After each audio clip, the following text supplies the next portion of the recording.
Carshalton Athletic 2, Lewes 1 was still here in the clubhouse, but it's been a special occasion, not only for the 3 points, but for matchday secretary Christian and his sister Anna as well, and all the Kemble family as we saluted their father, who sadly passed away last couple of weeks ago. Christian, I'll just turn to you first. How's the emotion of the day been for you? It's been fantastic. It couldn't have gone off better, really. I haven't really felt emotional about Dad, to be honest. I felt more emotional about the result. When I'm here, I'm kind of locked into what Carshalton do, so I don't really sort of feel it in that way. But it was a lovely minutes of applause, and John Kistner did the words really, really nicely. And it was lovely. I filmed it all, and I'm just really happy with how it's gone, and I'm glad we got the 3 points for Dad. Excellent. Anna, is this your first visit to Colston Avenue? How have you found it? No, I've been here a few times. In fact, this is the first time I've ever been here without my dad. So it was emotional today, but we've had so many members of our family and friends turn up today. So it's all been in tribute to Dad. I'm really happy that the team did the black armbands and the minutes applause. Dad, I'm sure Dad was here today. The sky was blue, the sun was out. It's absolutely amazing, and he would have loved the result.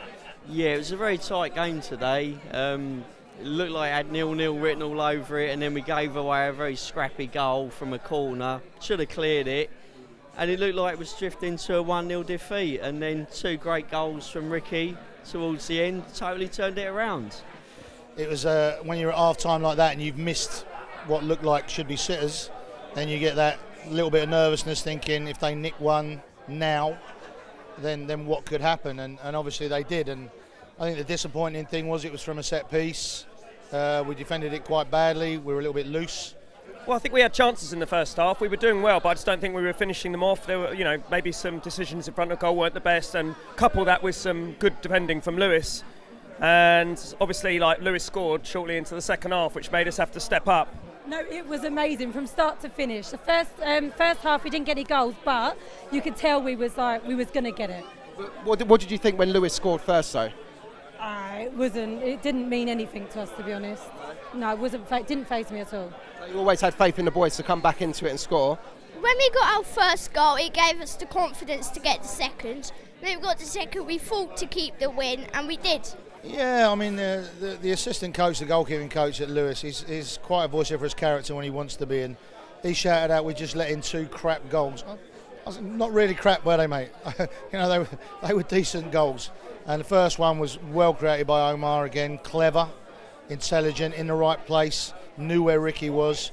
And the second one was crafted by Harry, who again had a great game today. Rare collector's items, both your goals. 2 left footers. One of them a banger, and one of them just a little cushion one as well. Do you know what? I kind of scuffed it, I'm not going to lie. Brilliant. It all counts, innit? But obviously, we just had to take the chances when they came our way, and I knew when Omar gave me the ball, I just had to get at the guy and just get into the space and let off shots. And that's what I done, and obviously it went in, and I was just happy. And for the second one, it seemed like it took an absolute age for Harry's ball to drop back down. No, as soon as I gave it to him, I knew it was coming back, so I just went for the return pass. It did take quite long, but obviously I've controlled it, and then thankfully it's gone in. I'll be totally honest with you, we'd discussed taking both Christy and Ricky off. Because Ricky had been sick, unknown to us. He looked, both of them at our time looked drained. But we asked them both, could they carry on? They both said yes.